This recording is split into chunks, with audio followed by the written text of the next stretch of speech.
Hola, hola Consuelo, ¿cómo estás? Qué gusto oírte. Bien, bien.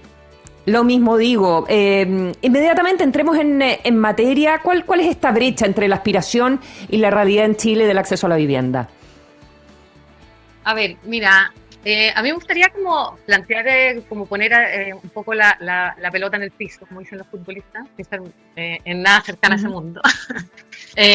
Pero ujú, uno es resaltar que nosotros tenemos, claro, un déficit habitacional súper, hiper medido, digamos. O sea, hay mucha atención a ir llevándole el ritmo a cuál es la necesidad por vivienda, ¿ya?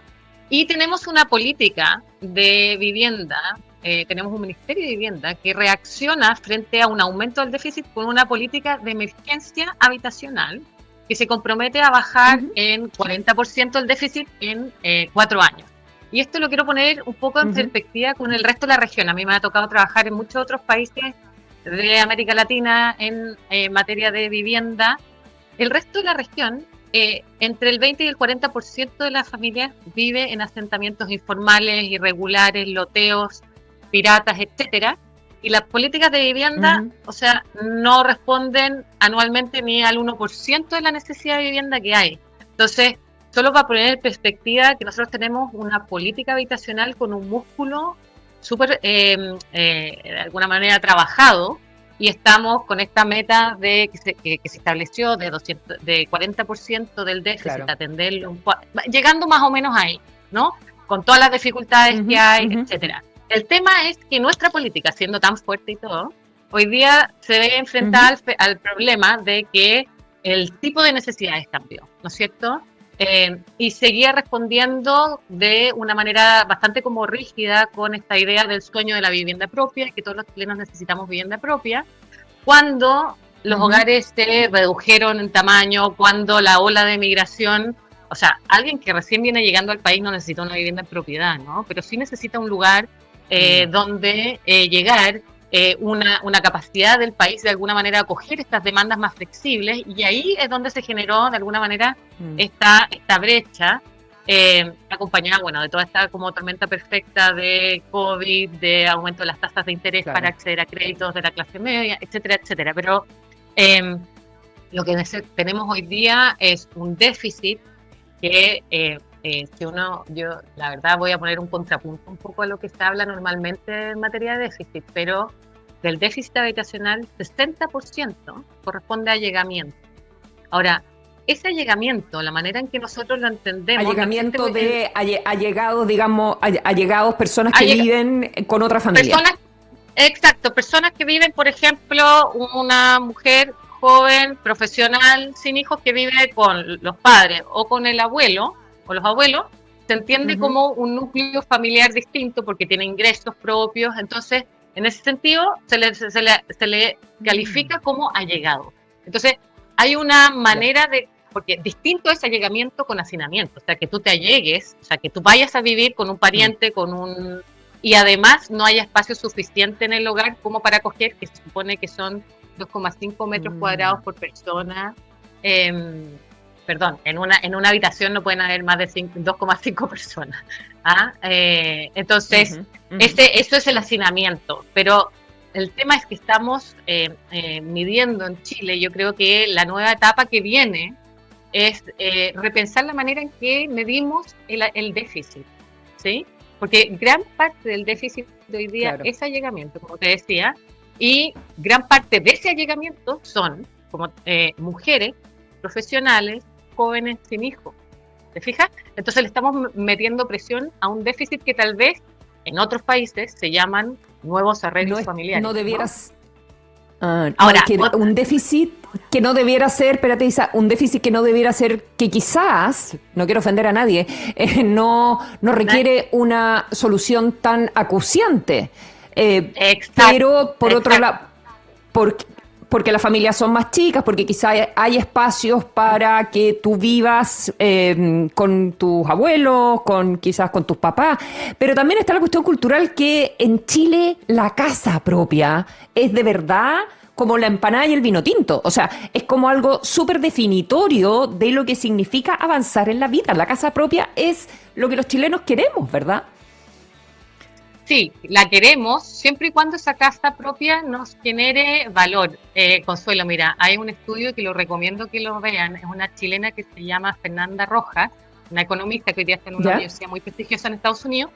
Ella hizo un estudio precioso, donde o sea, precioso en materia como metodológica, pero lo que hizo fue medir a cómo estaban los hijos de las personas que habían sido trasladadas de campamentos en el centro de Santiago a la periferia, ¿ya? Eh, y en el fondo los midió 30 años después. ¿Cómo están esas familias con sus hijos?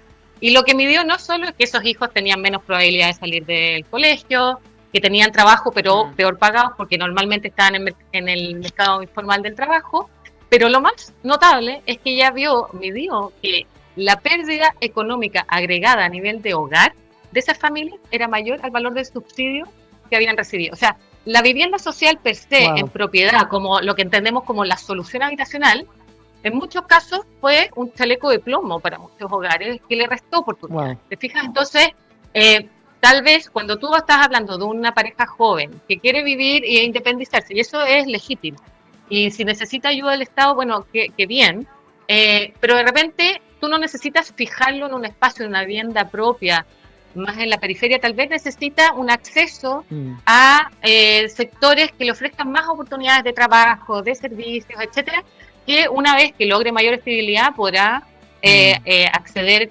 a través de otros mecanismos y subsidios y apoyos a una vivienda en propiedad, ¿no? Entonces, ese es el tema. Y ese es un problema, o sea, entonces estamos hablando de arriendos, me imagino, y también de la posibilidad de vender tu vivienda social. Sí, pero eso ya existe, ¿eh? Existe la posibilidad de vender y también de comprar una vivienda usada. Antes, de hecho, había una restricción de comprar vivienda de segunda mano. Y normalmente, bueno, la vivienda de segunda mano está más cerca que o usada que la nueva, que se va localizando. Que la nueva, que no hay terreno. Exacto. Entonces, una manera también de generar terreno es aumentar las densidades. Por ejemplo, nosotros tenemos una red, en el caso de Santiago, que en el mediado de los 90 tenía 30 kilómetros, hoy día tiene 140 kilómetros de red de metro. O sea, en el fondo es como una especie de pulpo que ha alargado sus dedos y le han salido nuevos dedos. Y a lo largo de esa red de infraestructura no le hemos inyectado una densidad equilibrada que pueda de alguna manera responder y generar más unidades de vivienda en propiedad, en arriendo. En el fondo hay que de alguna manera diversificar la oferta porque se diversificó las necesidades y las preferencias también, ¿se entiende? Entonces creo que por ahí, ahora, el ministerio ha estado abriendo, lo que pasa que como tú dices, la inercia cultural, el sueño de la casa propia y el cómprate un auto perico, claro, pesan, muy digamos. profundo. Entonces, cuando un ministerio dice, bueno, me voy a abrir al tema de la vivienda, y además el tema de la vivienda, en la mayoría de los países del mundo, la vivienda es en arriendo. Y también tiene muchas complejidades, es cómo se mantiene esa vivienda, cómo tú logras sacar a alguien porque tú que no la cuidas, no la cuidas de la misma manera, porque no es tuya, claro, y cómo la logras sacar a la persona, si es que en realidad ya no tiene por qué vivir ahí, porque ha mejorado su condición económica.